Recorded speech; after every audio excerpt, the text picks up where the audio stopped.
¿Qué tal, amigos? Un placer de encontrarnos otra vez con ustedes.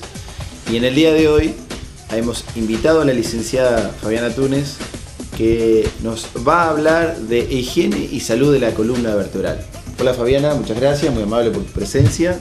Así que explícanos un poco la definición de salud, higiene, y después avanzaremos sobre la parte preventiva y funcional sobre la columna vertebral.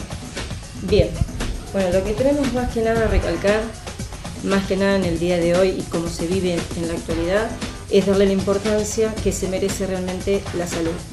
Vivimos en un mundo que realmente estamos muy complicados, muy comprometidos a nivel laboral, y realmente no se está dando la importancia que necesitamos a nivel de lo que es la salud y la higiene del cuerpo en general y la higiene de la columna.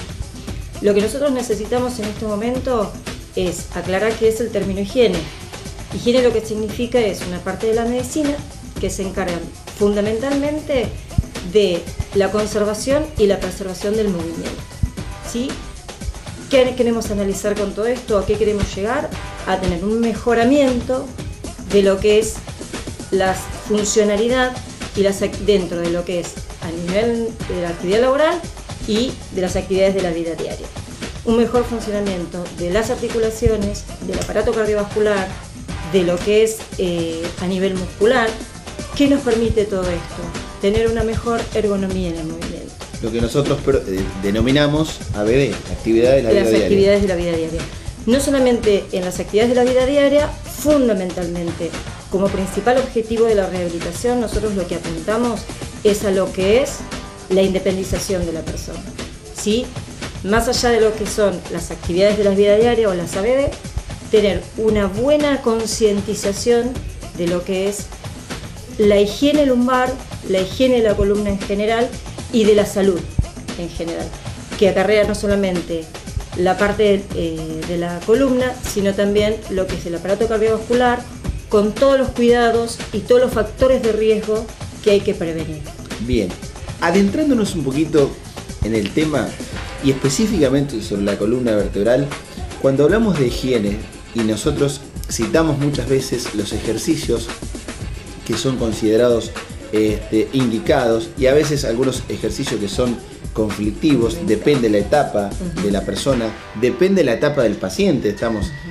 Podemos hablar de la edad y un momento agudo o crónico.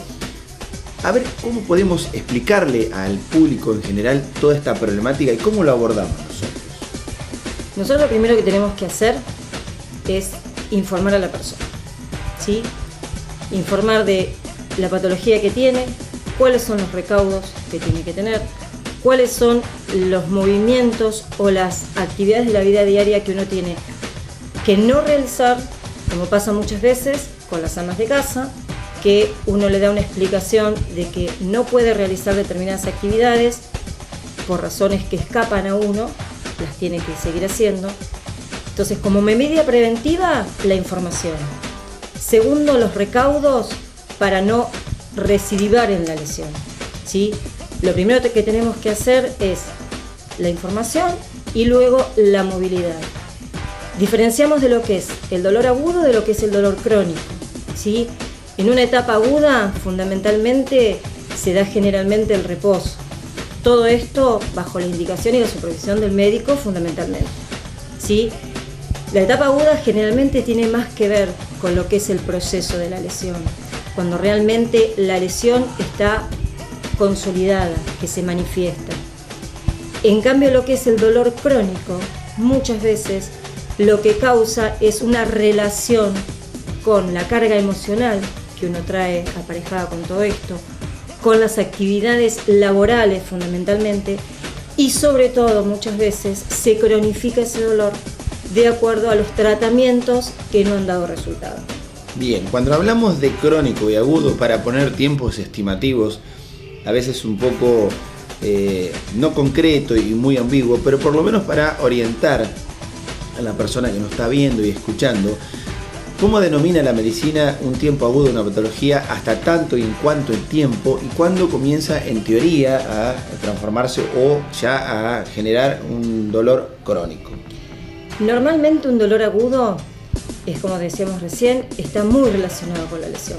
Generalmente se habla de un periodo entre 4 y 6 semanas, ¿sí? Generalmente después de ese periodo ya uno considera que hay una lesión crónica, ¿sí? Lo que tenemos que tener en cuenta muchas veces es que a la persona hay que darle una explicación de acuerdo a su nivel, ¿sí? De acuerdo a su estabilidad laboral, porque muchas veces los que nos juegan contra justamente es el hecho a nivel social o laboral, que no se pueden dejar de hacer determinadas cosas, ¿sí? Entonces tenemos que buscarle la manera de compensar los niveles de trabajo o en su casa, de buscar las maneras que esa persona no siga recidivando en su lesión. Bien, cuando hablamos del término recidivar significa en este caso repetir o agravar, ¿no?, el cuadro de base. ¿Cómo vos como profesional abordás una problemática y si podemos tomar un caso testigo o una patología testigo? Mira, generalmente lo que es columna, la patología más frecuente generalmente es en la zona lumbar. En las mujeres generalmente se da por las actividades de la vida diaria, como decíamos hoy, todo lo que representa los quehaceres domésticos. En los hombres, fundamentalmente, tiene que ver más con el nivel laboral. Hay mucha gente, sobre todo, obviamente, la gente masculina, que trabaja haciendo esfuerzos, que es lo que produce la lesión. A veces no es necesario hacer un determinado esfuerzo, sino que la lesión se va produciendo paulatinamente hasta que llega un punto que el cuerpo no puede compensar más.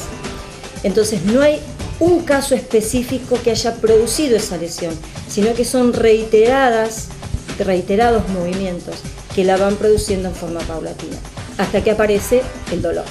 A eso denominamos nosotros microtraumas o macrotraumas sostenidos. A través del tiempo, por ejemplo, sin profundizar en la columna, tomamos en cuenta del codo, que se puede producir un codo de tenista.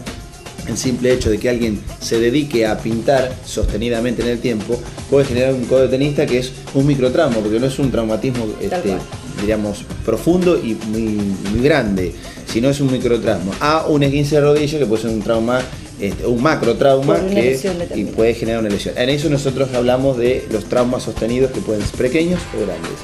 ¿Cómo seguís el abordaje al paciente desde lo funcional, desde el ejercicio? Generalmente lo que hacemos es, primero, escuchar al paciente, ¿sí? Normalmente no todos vienen con la misma lesión, con el mismo dolor, con las mismas características. Tenemos que tener en cuenta la edad, tenemos que tener en cuenta su estructura física, tenemos que tener en cuenta su herencia, tenemos que tener en cuenta su memoria corporal. No es lo mismo una persona que toda su vida ha hecho actividad física como la persona que nunca ha hecho actividad física. Y eso es lo que más apuntamos hoy. Hoy la rehabilitación tiende, cuando pasamos un dolor agudo, a volver a lo que es el movimiento funcional, que la persona vuelva a ser funcional. La gente que tiene una vida sedentaria, que nunca hizo una actividad física, no entiende por qué hoy que está dolorido se lo manda a hacer ejercicio, cuando nunca en su vida lo hizo. ¿Por qué? Porque lo que tenemos que recuperar justamente es funcionalidad. Tenemos que recuperar la movilidad perdida, tenemos que recuperar que esa persona vuelva a ser independiente.